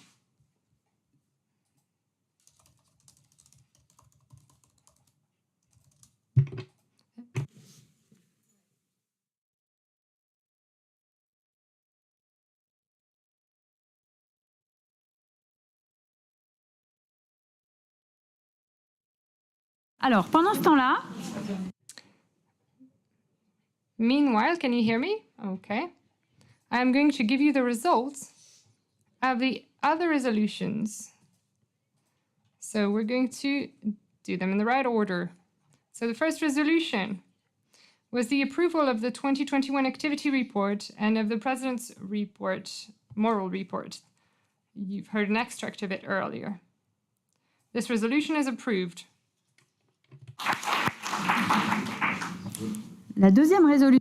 Second resolution, the approval of the annual financial report, the balance sheet for the year that ended December 31st, and the discharge given to the president, board committee, and auditor for this annual financial report. This resolution is also approved. Passons à la troisième résolution. Moving on to the third resolution, which was the approval of the membership fees for 2023. It is also approved. The fourth resolution was the 2022 budget, and that was presented to you earlier, and this resolution is approved as well. The fifth resolution, we've just gone over it. It was the appointment of our new members to the committee. The sixth resolution is about the UK House. We've talked about it at length tonight regarding the refurbishment fees, the fitting out costs. An extra budget was granted. It's a 200,000 loan that the SCI HEC UK House will obtain, and the resolution is on the fact that the General Assembly authorizes the association to be the guarantor for this additional loan. This loan has the same repayment schedule and the same characteristics is the 1.8 million loan that was already granted. So this 6th resolution has also been approved by our alumni. Thank you. Moving on to the 7th resolution. It was a proposal for the allocation of the 2021 accounting surplus. The general meeting had noted an accounting surplus in the financial year of 2021 to the tune of 106,598 euros. They decided to attribute the sum to retained earnings. Again, the 7th resolution was approved as well. 8th resolution, powers for the implementation of decisions. This 8th resolution is approved as well. Thank you very much. Thank you for taking part in the vote. I don't have the exact rate of voters, number of voters, but I see in what I'm presented here that we are above 750 voters in this assembly, which is slightly lower than last year, but still very satisfactory.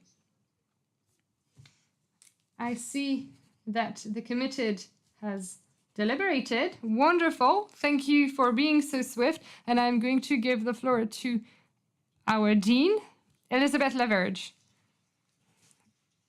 Thank you for applauding her. I did not think that it would happen, but I am the Dean of the committee. And it is not going to change. Well, I'm going to remain the Dean, the eldest of the committee. We worked with Adrien and with all the committee members, except the recently elected ones, of course. It was a pleasure to work together. And this is the reason why we're particularly happy to put an end to this suspense and to tell you that Adrien is a candidate for an extra year. Secondly, the unanimity of the people represented and present, we voted for him. And this gives us the opportunity to support him all throughout the year. And we would like to praise him for his vision for HEC Alumni and his commitment and the commitment for our whole community for us to have a positive impact and for a sustainable world. This is wonderful and something which is just as extraordinary. He is incredibly kind and he has proven so all throughout the year. And he is careful to the work of the volunteers and the whole team of HEC Alumni who deserve it. So congratulations, Adrien. We are delighted to welcome you as our president again.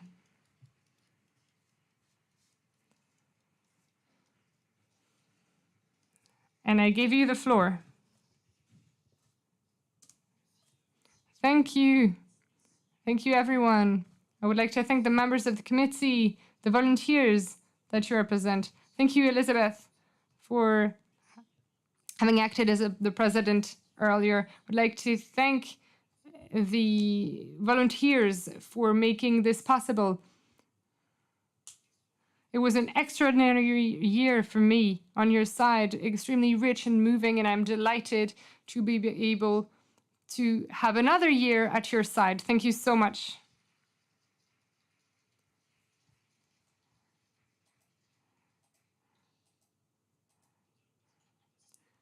We are now going to move on to the high time of our association that is long awaited in our association, and I often hear about this. It's the revelation of the HEC of the year 2022. It's going to be particular this year. There's a specificity. You know that nominating the HEC of the year is done by a jury, which gathers members of the school, the association, the foundation. And this year, the specificity is that we don't have one HEC of the year, but two. But I'm not going to tell you more about this because the tradition is to have a strong personality who hands this award, and Jean-Paul Agon is going to hand this HEC award for the year of 2022, and it's an honor and a privilege for me to introduce him as if it was necessary. Well, I will do it. Jean-Paul is an HEC graduate of the class of 78. You spent your entire career in the same company, which is proof of your values. You are loyal to your company. You've had one of the most international careers, which was not a given in your generation. You went to Greece at 24, to Germany, to China, where you became the head of the Asian hub, and then you went around the world and you came back to L'Oréal within France to be the CEO of the group. You're the CEO of this company. It's a major company. You have completely overhauled it, made it a leader in its fields. And you are also a leader when it comes to the environmental and social commitment. You are a true model for the HEC community. And through this extraordinary career, your link with HEC remained unwavering, because Jean-Paul, you've been the HEC of the year 2005.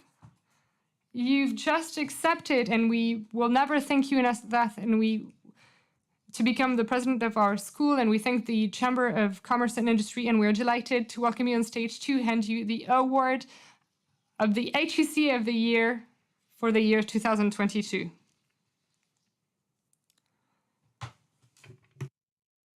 Tu veux dire pour que You meant so that I give this award. The award isn't meant for me.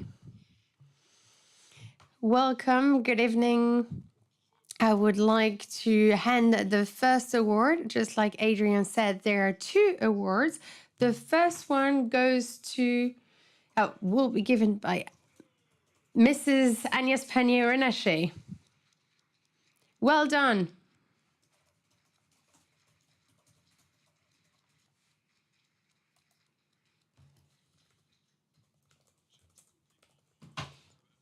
I have a compliment to read. I am delighted to honor as one of the two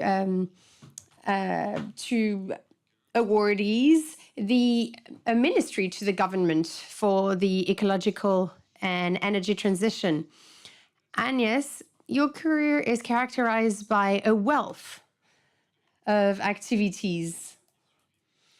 It could have been totally different if you had followed your passion, that is dancing. I read that for your primary school show, you were behind everyone because you were the smallest one and were not in tune with the pace of the song "Singing in the Rain." But your passion helps us understand your story, how you were so agile in moving from the private sector to the public sector to be in the highest sphere of the government as a minister. You were raised in Paris, you have an exemplary career, HEC, Sciences Po, the ENA school, and so you never dared to take risks to help your career advance. We have something in common. You were the woman of crises because you've evolved in difficult contexts. After the finance ministry, you were dealing with public hospitals at the time of a heat wave. You were the executive manager of a strategic investment fund, and then you became a department manager at Forestia, an automotive company. In 2016, you became the delegate director of the Compagnie des Alpes, dealing with the Futuroscope park, and you tested all the roller coasters there were, because you knew that you would have to experience roller coasters in the public sector. But you dared to enter the political world, loyal to the HEC entrepreneurial spirit. You were result-oriented, and you wanted to work on equal opportunities and gender equality. You met Mr. Emmanuel Macron in 2007. You were the vice director of Caisse des Dépôts. And 10 years later, you become a referent member of the En Marche movement. Then you became a state secretary with Bruno Le Maire. And then you were in charge of in the industrial portfolio and craftsmanship portfolio. Your style is quite unique and remarked, not because of your backpack full of files. You are also straightforward. And even people in the government praise you because they know when you are dealing with a topic, you will solve any issues. And in March 2021, when the pandemic hits, the president asked you to find a way to supply masks at a time of shortage. And you became the referent in this matter. And you tripled the weekly supply of FFP2 masks within 2 months. Then you worked under Jean Castex to work on the strategic consolidation of France. The COVID crisis, along with the others, showed how vital it is to control supply chains. As a Parisian, you also worked in Pas-de-Calais, in a mining region. And nowadays, you work as a minister for the energy transition. You have the heavy burden of enabling this transition in the context of a geopolitical, difficult geopolitical context. And now you will have another role. This situation is unprecedented, and your whole career will help you. You also have many other assets to tackle all the challenges working alongside the French President of the Republic. And you will be loyal to the HEC entrepreneurial spirit. You can be reassured that you can count on us to support you. Well done.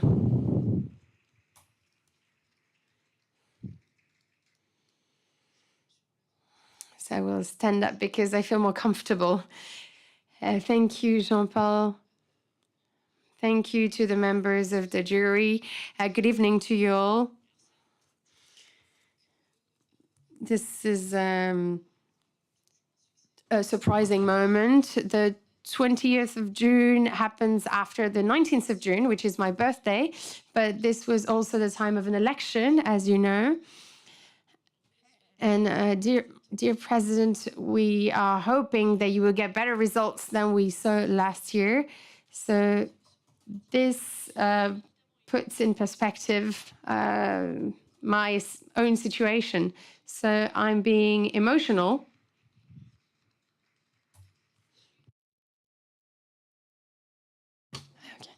So I remember that 30 years ago, I took my exams for being an HEC graduate.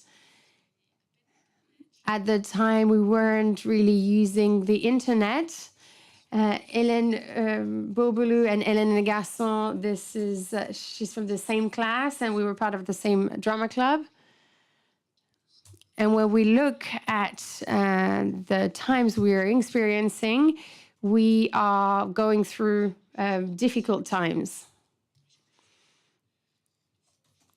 So we are far from Hélène et Garçon. So what's at stake here is the matter of commitment.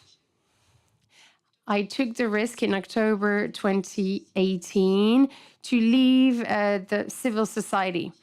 And I entered the political world. I didn't have all the codes. And this is what I'm blamed for still sometimes nowadays. And I put some things on the side. Why? Because I wish to move things I wanted to tackle this challenge of equal opportunities because I was extremely fortunate myself, and I would like for others to be as fortunate, especially in this mining region that Jean-Paul mentioned earlier. When we say that people are on house arrest there, this is a reality. When 14, 15-year-old tell you that they won't work in mechanics because the high school where they live doesn't offer this curriculum anymore. This is difficult. So it is our destiny to help provide better opportunities and help them have access to better curricula.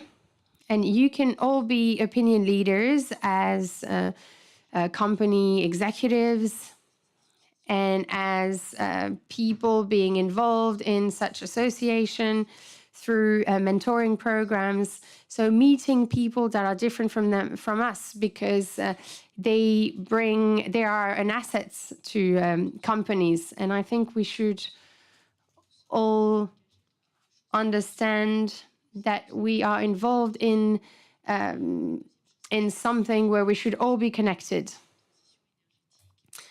What matters to me is also the green transition, so the fight against climate change, which is related to biodiversity. They are called twin conflicts. The hotter it will be, the less biodiversity there will be, and the less biodiversity there is, the hotter it will get. So these phenomena are mutually exclusive. So after getting older, we are also noticing that this phenomenon is stepping up and that the situation is worsening faster than it's supposed to be. The goal we need to reach in terms of transition is highly demanding. We are at the forefront of this conflict because we bear a certain responsibility. Since the Industrial Revolution, we have been the first beneficiaries of this revolution in Europe, in the UK, but also in the United States, and we are all at the origin of this climate crisis. And we also have the technological means, the social means to support this change, but it will be extremely aggressive, and it will require of us that we review our lifestyles, our way we think of the future, we think of companies. And once again, I am deeply convinced that nothing will happen if we think that the state will do it all alongside the EU member states or with the G7 or the G20. My ambition is to help our movement move forward. And this is a call to everyone here tonight. Stars are aligned. We saw it last night. We should remain highly cautious, and it will require efforts to be put in by everyone. So I would like to raise a challenge. Often we forget a certain dimension. But this is also because we should overhaul our economic models. So I would like to set a challenge to you. Please help me, help France, help the EU to rise to this challenge of consumer choices. This is something a call I would like to launch in the next few days. And I'm very proud to see young graduates make their voices heard in this matter. And sometimes we feel like young people are exaggerating, but I don't think I think capitalism and climate rhyme. And I think we need to tackle this issue, and I count on you.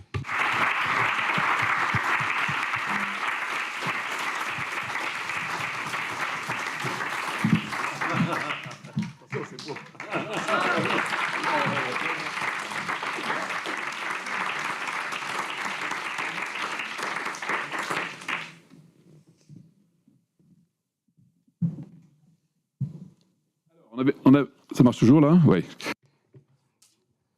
We said that there were 2 people being rewarded this year. So the second one, we want equality. So we have a man, and this man is Mr. Thomas Jonas. Here he is. Je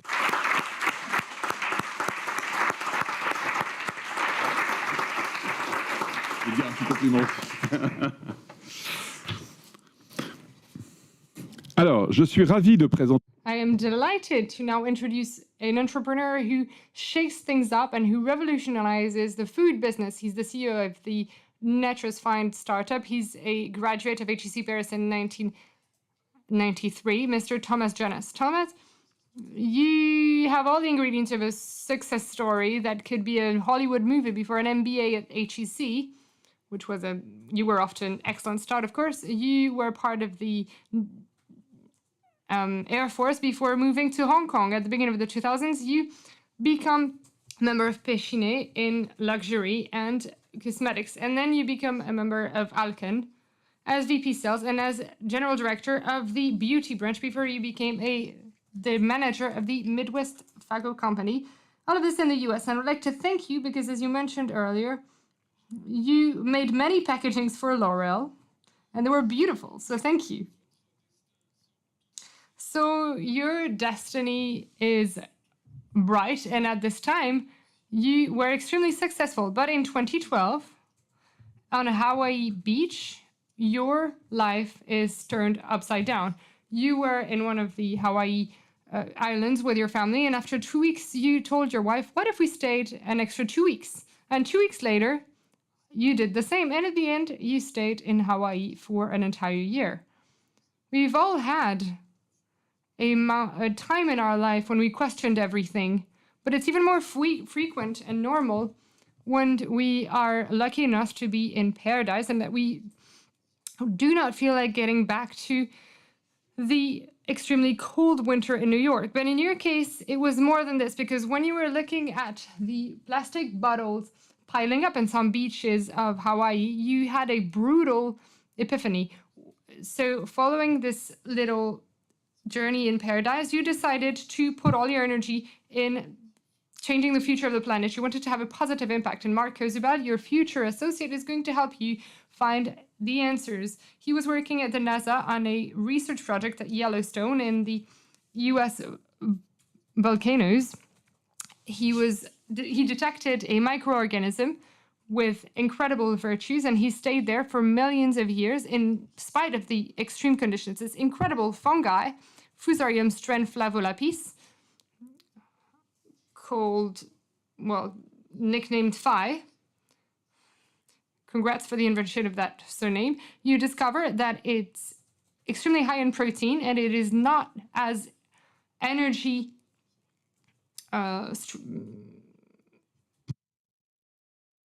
it doesn't require as much energy as protein from animals. And just like many American visionaries, I also heard that you had a garage in Montana, but we don't have time for this. And 8 years later, your startup is one of the most famous in the food tech, and it's going to disrupt the content of our plates. And you have your headquarters close to the slaughterhouse of Union Square, which is one of the biggest meat markets. Al Gore and Jeff Bezos took part in many of your fundraisers, so did Danone, and you obtained $350,000 of funding, $500 million in total to develop. Robotics and automation will do their part to cultivate Phi at mass scale. you are at the conquest of the American market and the global market with very attractive food. You can have a look at his vegetarian burgers or fried cheese, and you can also ask people who will taste it on board SpaceX on the 28th of June. You are living proof that tech is the answer for the future. We need so in light of demographics and climate change. Your personal and professional journey echoes what we like so much at our alma mater: entrepreneurship, daring, the will to have an impact. For all of this and for the human being you are, thank you for building a brighter future for us all.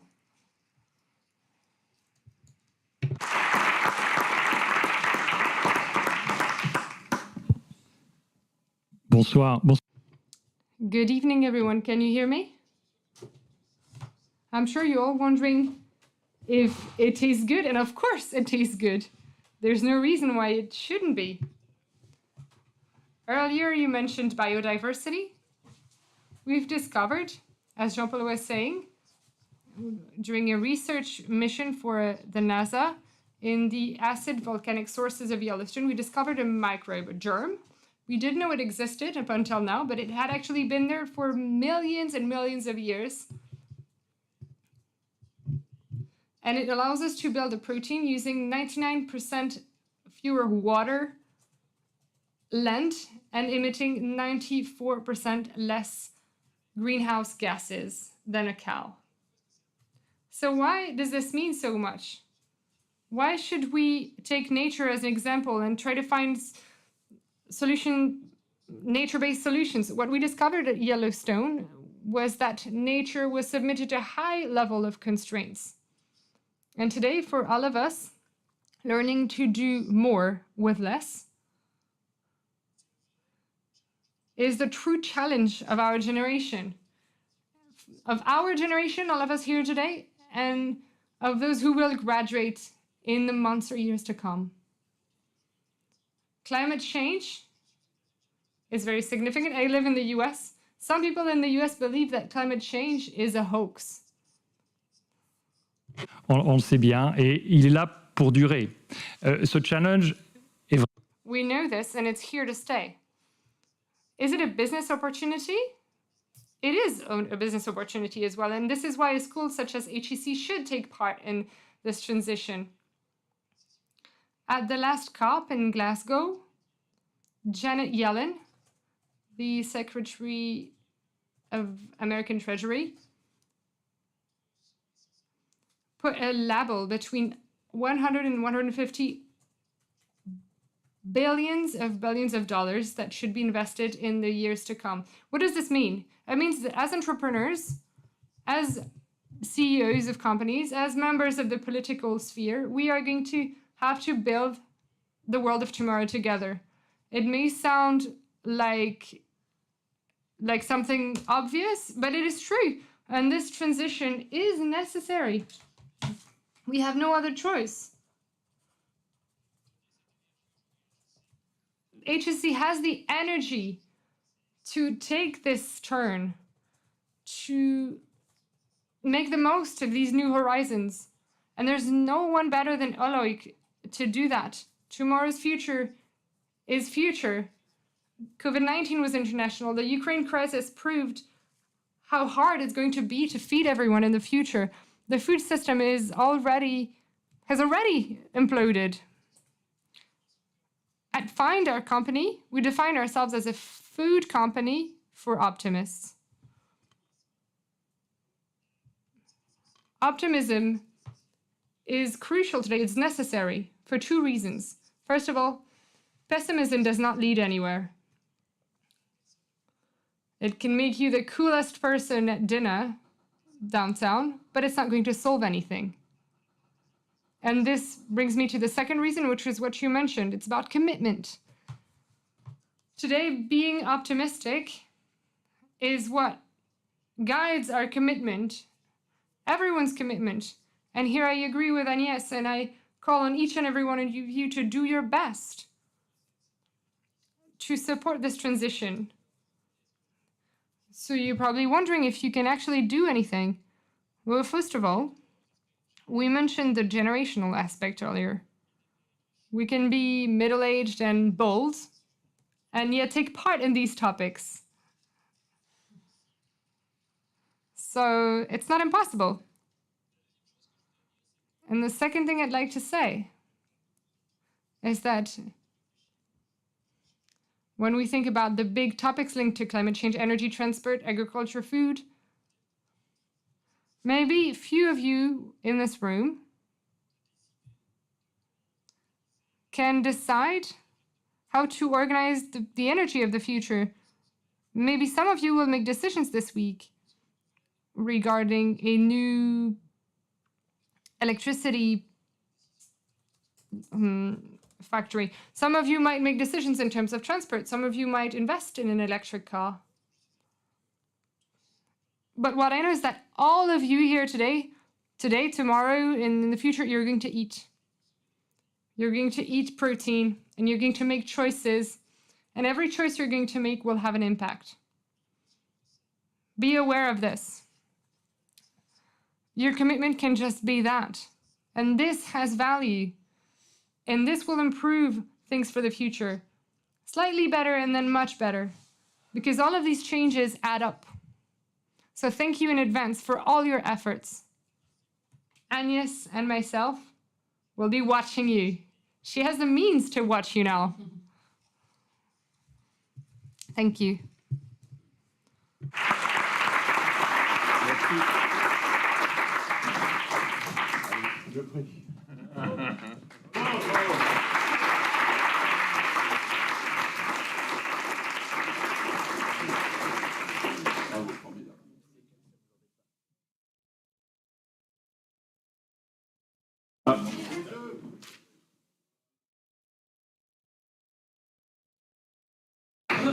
Bravo.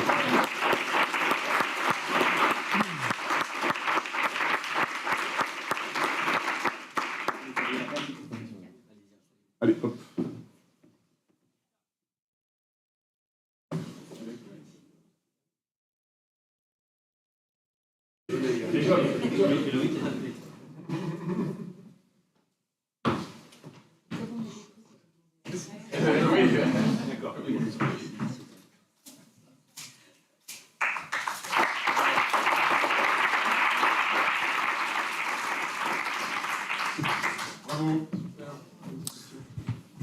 Un dernier mot, je vais être très court parce One last word. I'll be very brief because it's quite late, but this was a good evening, so I'll be simple. I would like to thank all the volunteers, thank all the participants, and those who were also online with us. I would like to thank the committee. I would like to thank all of the permanent staff with us. I would like to thank the school, the foundation, Marguerite, at the head of the volunteer team with such talent, and I think that we have all earned our cup of champagne. Thank you.